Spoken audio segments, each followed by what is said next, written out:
এই নির্বাচনের মতো নির্বাচন আমরা কখনো দেখি নাই।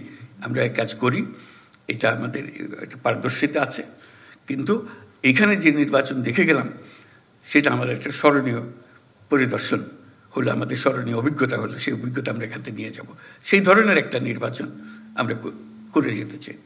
প্রথমে দুঃখ প্রকাশ করছি তোমাদেরকে কষ্ট দেওয়ার জন্য, দৈব চয়নের কারণে। এটা কেউ মনে করছে একটা হাসি ঠাট্টার বিষয়, আমাদেরকে ইচ্ছা করে কষ্ট দিয়েছে, কিংবা এরকম উদ্ভট কেন চিন্তা করলো, এটা কি ফয়দা হবে।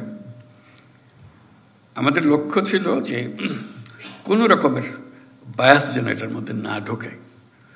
অনেক সময় শত প্রচেষ্টা সত্ত্বেও বায়াস ঢুকে পড়ে, নিজের উপরে যদি ছেড়ে দিই। কিন্তু দৈব চয়নটি এসছে যেন নিজেকে এর থেকে দূরে রেখে ফেলতে পারি। আমরা যে কজনই এটার সঙ্গে শরিক ছিলাম, তাদের কারো কোনো রকমের বায়াস এটার মধ্যে না ঢোকে, যাতে মুক্ত মনে যেখানে জায়গা হয়েছে, আমার নম্বর পড়েছে, সেখানে গেলাম, সেখানে আমি আমার কাজ করব। এটা অসুবিধা, ব্যক্তিগত অসুবিধা হয়। কোথায় গেছি পড়লাম, চিন্তা করি না কোনোদিন এখানে কাজ করতে হবে। আমরাও ভাবি না যে এর জায়গায় এখানে হবে, ওর জায়গায় এখানে হবে।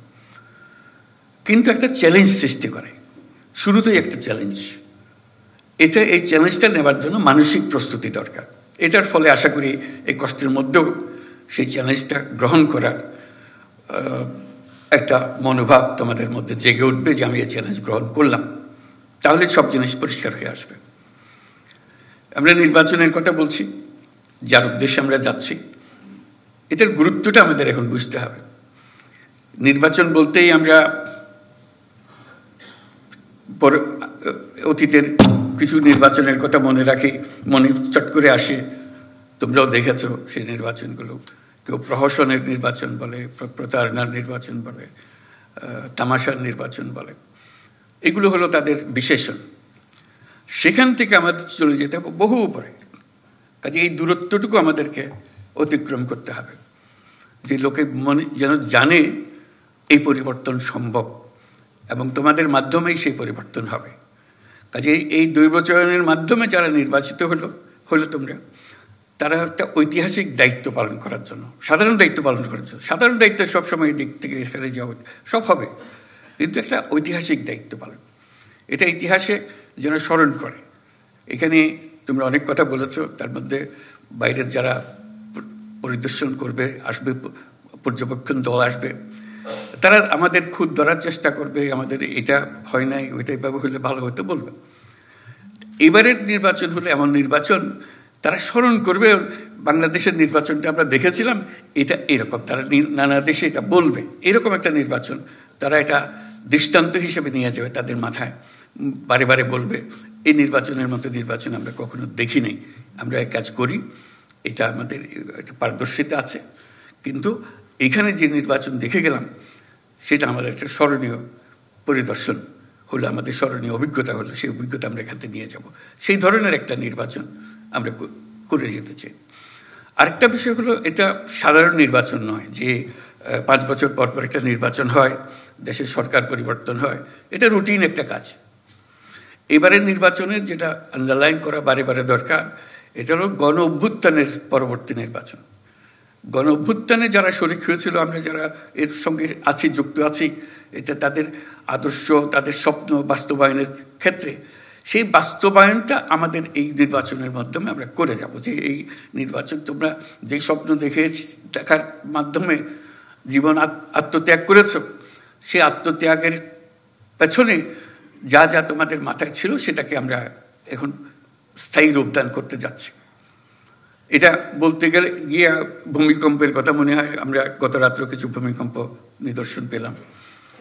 ভূমিকম্পের প্রসঙ্গ আসলেই বিল্ডিং কোডের কথা মনে আসে, যে বিল্ডিং কোড ঠিক আছে কিনা, মানতেছে কিনা। এই যে নির্বাচন এটা বিল্ডিং কোড তৈরি করার সুযোগ, যে আমাদের যে সমাজটা তৈরি হবে তার বিল্ডিং কোডটা কি হবে। যত বড় ঝাঁকুনি আসুক এটাকে নাড়াতে পারবে না। এই নির্বাচন সেই নির্বাচন যেখানে বিল্ডিং কোড তৈরি হবে। যারা বিল্ডিং কোডটা তৈরি করবে তাদের হাতে এই দায়িত্ব দেওয়ার জন্য। তার সঙ্গে যে গণভোট আসছে, এটা শুধু 5 বছরের নির্বাচন, সনাতন নির্বাচন তা না, এটার একটা বড় গুরুত্বপূর্ণ জিনিস হলো গণভোট, সেটা হলো বিল্ডিং কোড। এই বিল্ডিং কোডটা আমরা তৈরি করে দিয়ে যাব, যেটা শতবর্ষ ধরে এই দেশকে, এই জাতিকে সামনে এগিয়ে নিয়ে যাবে। কাজে এই দায়িত্ব, এই ঐতিহাসিক দায়িত্ব যে পেয়েছ, এটার জন্য আল্লাহর কাছে শুকরগুজারি করো যে আমাদেরকে এই দায়িত্ব পালন করার সুযোগ দিয়েছে। আমরা সারা জীবনে যখন জীবনে কি করলাম সেটা বিচারে বসবো, এটার জন্য 1 নম্বরে আসে যে আমি এটাতে শরিক ছিলাম, এই বিল্ডিং কোড তৈরি করে দিয়ে এসছি বলে আজকে দেশটা আমরা পেয়েছি, আমাদের সন্তানদের কাছে এই দেশ অর্পণ করে যেতে পারছি। কাজে ওই ঐতিহাসিক ভূমিকাটার কথা স্মরণ করো। এই যে আজকে এই দায়িত্ব পেলে, এটার জন্য আল্লাহর কাছে শুকরগুজারি করবো আমরা সবাই, যে এই দায়িত্ব, ঐতিহাসিক দায়িত্ব পালনের সুযোগ আল্লাহ আমাদেরকে দিয়েছে।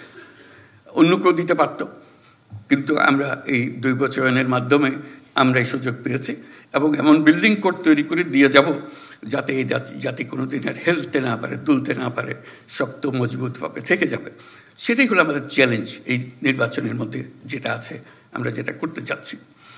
5 বছরের নির্বাচন, সনাতন নির্বাচন, সেটা হচ্ছে একটা ভিন্ন নির্বাচন। আর তার সঙ্গে আছে শতবর্ষের নির্বাচন, ওই যে বিল্ডিং কোডের কথাটা বললাম। এই দুটো একত্রে এটার মাহাত্ম্য, এটার গুরুত্ব অনেক অনেক বেশি। সেই জিনিসগুলো ধরে রাখা, কিভাবে আমরা করব, সেই জিনিসগুলো বুঝের মধ্যে নিয়ে আসা, যে আমরা গণ-অভ্যুত্থানের স্বপ্ন বাস্তবায়নে আছি। এভাবে আমি বলেছি যে এটা আমাদের ধাত্রীর কাজ করতে হচ্ছে, দায়ী। নতুন বাংলাদেশ জন্ম লাভ করবে এই নির্বাচনের মাধ্যমে। এই নির্বাচন আমাদেরকে নতুন বাংলাদেশের দরজা খুলে দেবে। তো কাজে নতুন বাংলাদেশের যে জন্ম হবে, এই আমাদের যারা এখানে উপস্থিত আছি তাদের ভূমিকা হলো ধাত্রীর ভূমিকা, যে আমরা যেন সুন্দর সুষ্ঠু সেই জন্মটা দিতে পারি তাদেরকে, সেই ভবিষ্যৎ বাংলাদেশে। নতুন বাংলাদেশ তো নিজে নিজে আসমান থেকে আসবে না, আমাদের হাতে তার জন্ম লাভ করবে। এই জন্ম লাভের প্রথম সূত্রটা হলো, প্রথম স্থানটা হলো তোমাদের হাতে, যেটা এই নির্বাচন করতে যাচ্ছ।